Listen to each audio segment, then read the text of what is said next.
Dear student and friends, welcome to my YouTube channel. आज के lecture का topic है ब्रिटिश एवं बंगाल। ब्रिटिश से तात्पर्य ईस्ट इंडिया कंपनी से है। हम लोग इस लेक्चर में जानेंगे कि ईस्ट इंडिया कंपनी किस प्रकार बंगाल पर अपना प्रभुत्व स्थापित करती है और एक कंपनी से साम्राज्य बन जाती है। साथ ही इस लेक्चर में हम लोग प्लासी एवं बक्सर जैसे प्रसिद्ध युद्धों की भी चर्चा करेंगे। तो चलिए हम लोग बिना देरी किए हुए अपना लेक्चर स्टार्ट करते हैं। पिछले लेक्चर में हम लोग उत्तरकालीन मुगल सम्राट के शासकों के बारे में जाना था, जिसमें हमने देखा था कि उत्तरकालीन मुगल सम्राट के जो भी शासक हुए वो अयोग्य, अक्षम एवं अदूरदर्शिता वाले थे, जिस कारण कई नवीन क्षेत्रीय राज्यों का उदय हुआ।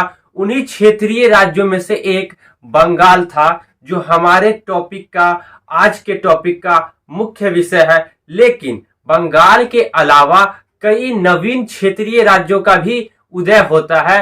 उन्हीं नवीन क्षेत्रीय राज्यों का हमने यहाँ पे नाम और संस्थापक का नाम लिख दिया है। आपको अक्सर एग्जाम में वन लिनियर फॉर्मेट के रूप में राज्य एवं उसके संस्थापक का नाम देखने को मिल जाता है। तो चलिए हम लोग पहले इन्हें देख लेते हैं कि किस राज्य की स्थापना कौन करता है। तो सबसे पहले बंगाल की स्थापना मुर्शीद कुली खां करता है, और ये कब करता है? 1717 ईस्वी में। उसके बाद अवध की स्थापना शहादत खां करता है, जिसे हम लोग बुरहानुल मुल्क के नाम से भी जानते हैं, और यह स्थापना कब करता है? 1722 ईस्वी में। उसके बाद हैदराबाद की स्थापना निजामुल मुल्क करता है, जिसे हम लोग चिनकिलीज खां के नाम से भी जानते हैं, और इसकी स्थापना कब होती है? 1724 ईस्वी में। उसके बाद मैसूर की स्थापना हैदर अली करता है, और ये 1761 ईस्वी में करता है। उसके बाद जाटों का एक राज्य रहता है भरतपुर, जिसकी स्थापना चूड़ामन एवं बदनसी करता है, और ये कब करता है? ये 1700 ईस्वी में करता है। उसके बाद कर्नाटक की स्थापना सआदतुल्लाह खां करता है, और ये कब करता है? ये 1717 ईस्वी में करता है। यहाँ पे ध्यान दीजिएगा कि यहाँ पे अवध की स्थापना सआदत खां करता है, जबकि कर्नाटक की स्थापना सआदतुल्लाह खां करता है। दोनों का लगभग एक ही जैसा नाम है, तो आप एक ही जैसा नाम होने की वजह से कंफ्यूज नहीं हो जाइएगा। अवध की स्थापना सआदत खां, कर्नाटक की स्थापना सआदतुल्लाह खां। उसके बाद जयपुर की स्थापना सवाई राजा जयसिंह करता है। उसके बाद रुहेलखंड, जिसे हम लोग रुहेल पठान या बंगस पठान के नाम से भी जानते हैं, इसकी स्थापना मोहम्मद खां बंगस। उसके बाद राजपूताना की स्थापना अजीत सिंह करता है। उसके बाद मराठा की स्थापना पेशवा बालाजी विश्वनाथ करता है। हमने यहाँ पे कई अन्य राज्यों की स्थापना काल नहीं लिखा है, क्योंकि एग्जाम में आपको राज्य और उसके संस्थापक का नाम ही जनरली पूछा जाता है, उसके स्थापना काल नहीं पूछा जाता है। तो आपको उनके स्थापना काल पर ध्यान नहीं देना है, बस राज्य और उसके संस्थापक का नाम ही याद रखना है। तो चलिए अब हम लोग अपने टॉपिक की ओर बढ़ते हैं, जो हमारा टॉपिक है ब्रिटिश एवं बंगाल। हमारा टॉपिक है ब्रिटिश एवं बंगाल।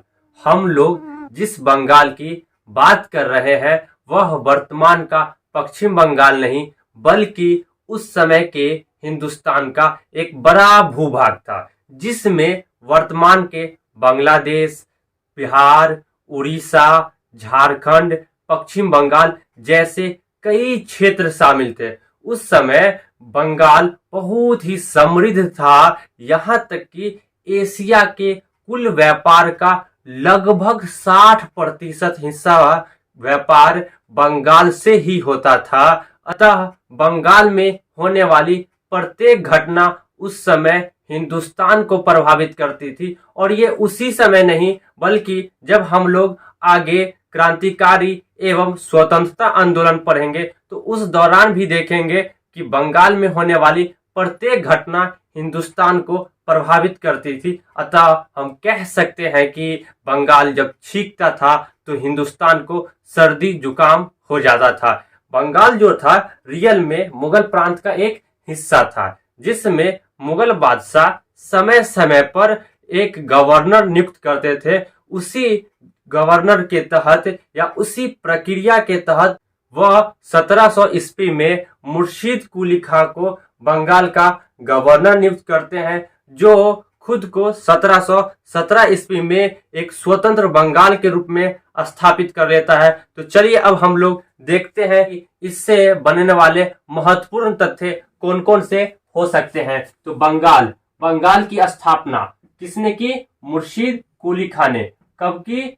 1717 ईस्वी में, जो मुगल के द्वारा 1700 ईस्वी में नियुक्त अंतिम गवर्नर या अंतिम स्वतंत्र गवर्नर रहता है। मुर्शीद कुली खां 1717 से लेकर 1727 ईस्वी तक बंगाल का नवाब रहता है। इन्होंने अपनी राजधानी ढाका से परिवर्तित कर मकसूदाबाद कर दिया।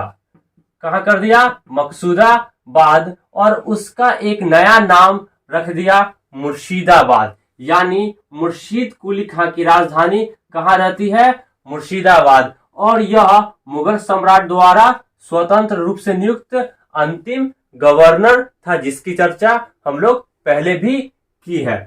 उसके बाद मुर्शीद कुली खां ने भूमि बंदोबस्त के लिए इजारा प्रथा प्रारंभ किया था। मुर्शीद कुली खां के बाद जो बंगाल का नवाब बनता है वह सुजाउद्दीन रहता है, जो 1727 से लेकर 1739 ईस्वी तक बंगाल का नवाब रहता है। वास्तव में यह मुर्शीद कुली खां का दामाद रहता है। कौन रहता है? दामाद। हालांकि यह अयोग्य साबित होता है, इसलिए हमारे एग्जाम में इससे ज्यादा क्वेश्चन नहीं बनते हैं।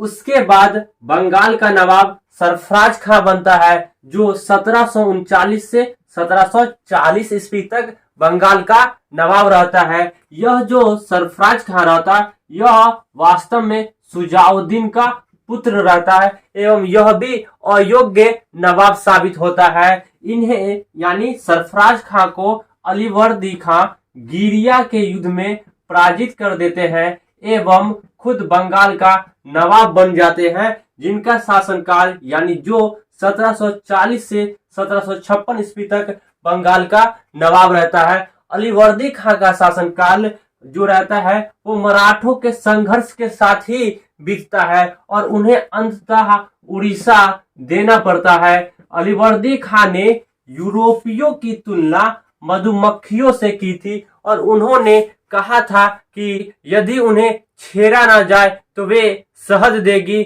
और यदि उन्हें छेड़ा जाए तो वे काट काट कर हमें मार डालेगी। अलीवर्दी खां के शासनकाल में बंगाल इतना समृद्ध कर जाता है कि बंगाल को उस समय का भारत का स्वर्ग कहा जाने लगा।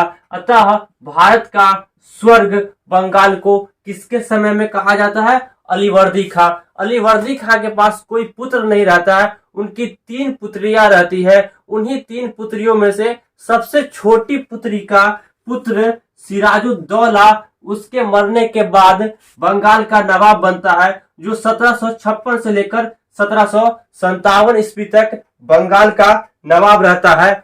सिराजुद्दौला बंगाल के महत्व को समझता है एवं बंगाल में कंपनी के हस्तक्षेप से नाराज रहता है।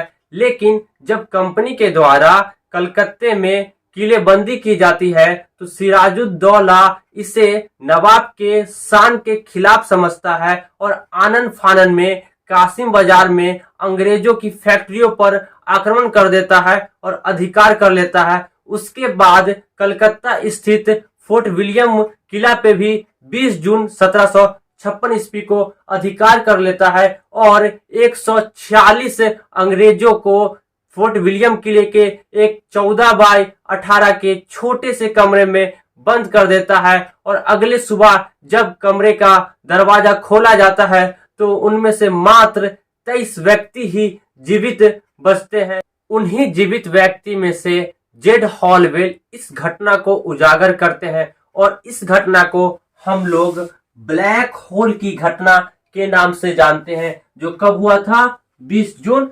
1756 ईस्वी को। इस घटना को काल कोठरी की घटना भी कहा जाता है और यह घटना सिराजुद्दौला के शासनकाल पर एक प्रश्न चिन्ह खड़ा करता है और एक धब्बा साबित होता है। हालांकि इस घटना के बाद रॉबर्ट क्लाइव एवं वाटसन के नेतृत्व में कंपनी के द्वारा एक सैन्य टुकड़ी भेजी जाती है जो पुनः जनवरी 1757 ईस्वी में कलकत्ता पर वापस अधिकार कर लेती है और सिराजुद्दौला को संधि करने पर विवश करती है, जिस संधि को हम लोग अलीनगर की संधि के नाम से जानते हैं, जो 9 फरवरी 1757 ईस्वी को होता है। और ये होता किनके बीच है? तो ये होता है सिराजुद्दौला एवं रॉबर्ट क्लाइव के बीच। किनके बीच?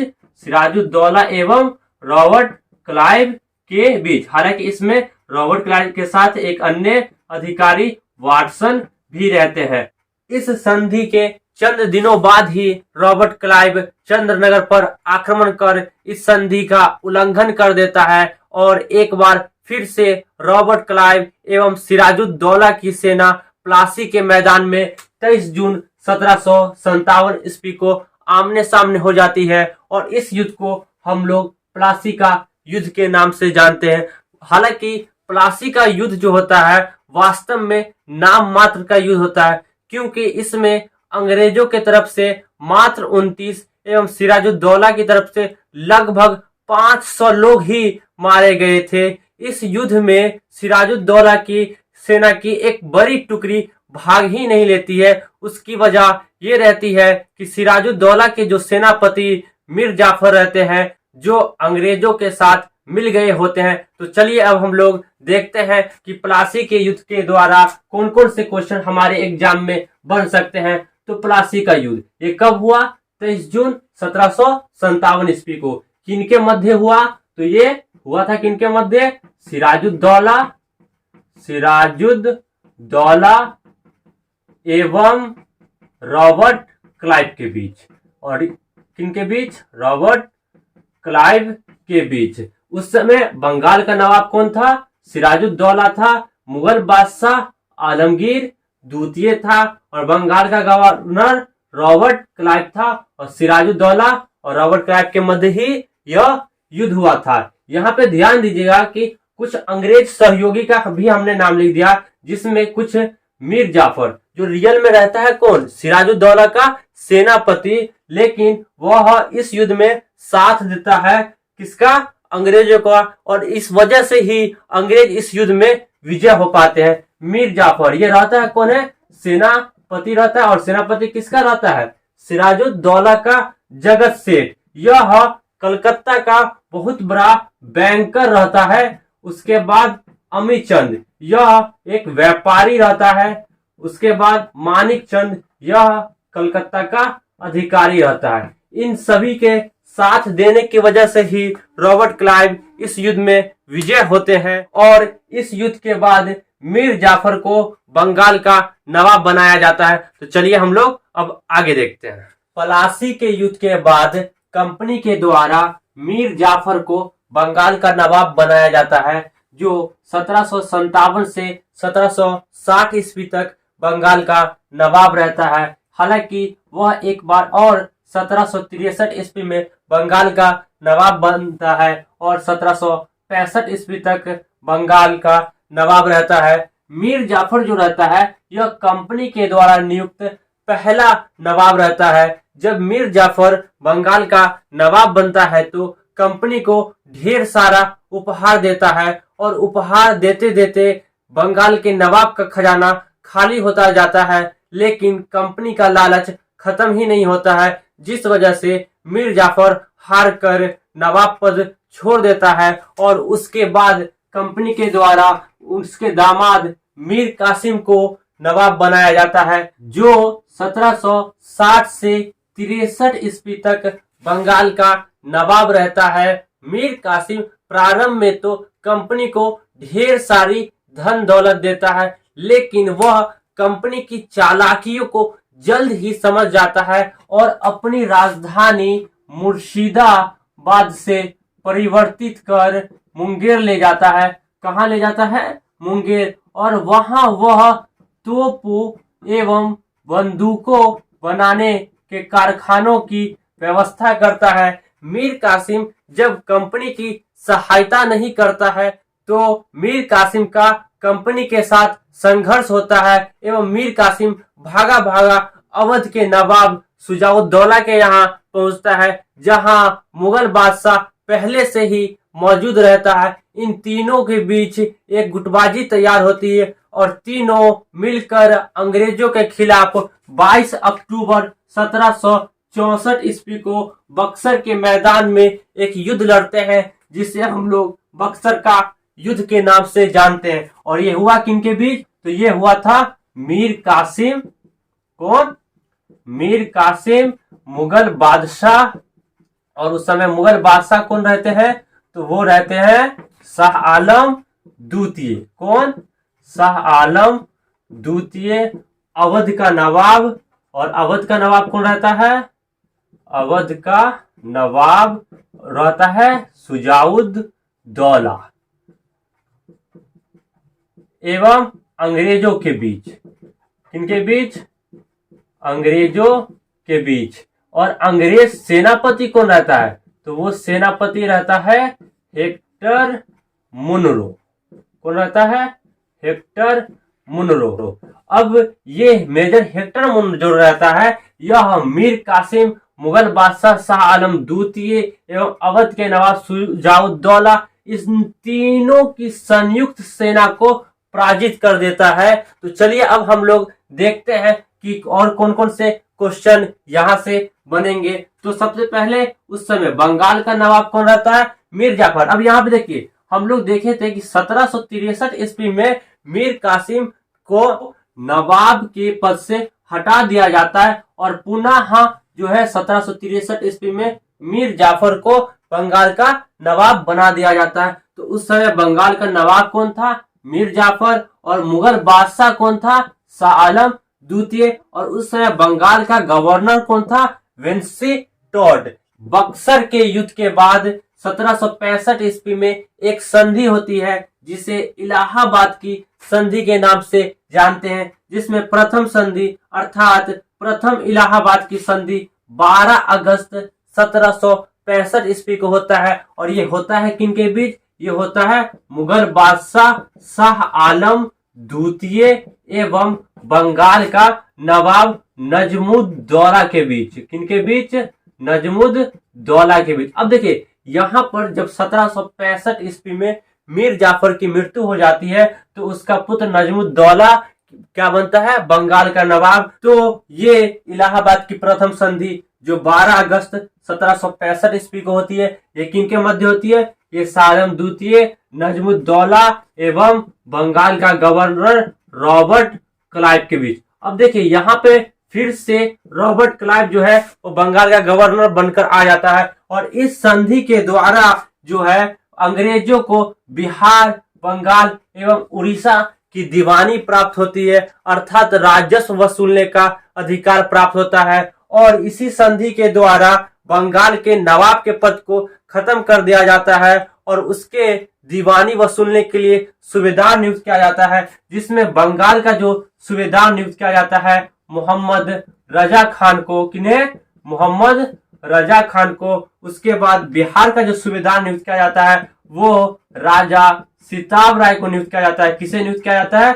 सिताब राय को। उड़ीसा का जो सूबेदार नियुक्त किया जाता है वो दुर्लभ राय को नियुक्त किया जाता है। किन्हें नियुक्त किया जाता है? दुर्लभ राय को। और इसी संधि के द्वारा मुगल बादशाह जो शाह आलम द्वितीय रहता है उन्हें अंग्रेजी संरक्षण में ले लिया जाता है एवं 26 लाख प्रति वर्ष पेंशन उन्हें दिया जाता है। कितना? 26 लाख प्रति वर्ष पेंशन। इलाहाबाद की द्वितीय संधि जो है यह 16 अगस्त 1765 ईस्वी को होती है। और ये किनके मध्य होता है? तो ये अवध के नवाब शुजाउद दौला एवं रॉबर्ट क्लाइव के मध्य होता है। और इस संधि के द्वारा युद्ध का जितना भी हर्जाना रहता है वो अवध को भरना पड़ता है, और हर्जाने के तौर पर उन्हें 50 लाख रुपया एवं चुनार का दुर्ग देना पड़ता है। साथ ही अंग्रेजी सेना को अपने राज्य में रखना पड़ता है, वो भी अपने ही खर्च पर। तो उम्मीद करता हूं कि आज का लेक्चर आपको पसंद आया होगा। और हाँ, अगर आज के लेक्चर का आप ऑब्जेक्टिव प्राप्त करना चाहते हैं तो नीचे डिस्क्रिप्शन में टेलीग्राम ग्रुप का लिंक दिया हुआ है, उन्हें आप ज्वाइन कर लीजिए, वहां से आप इनका ऑब्जेक्टिव प्राप्त कर सकते हैं। तो चलिए, thank you class, best of luck, have a nice day, bye bye.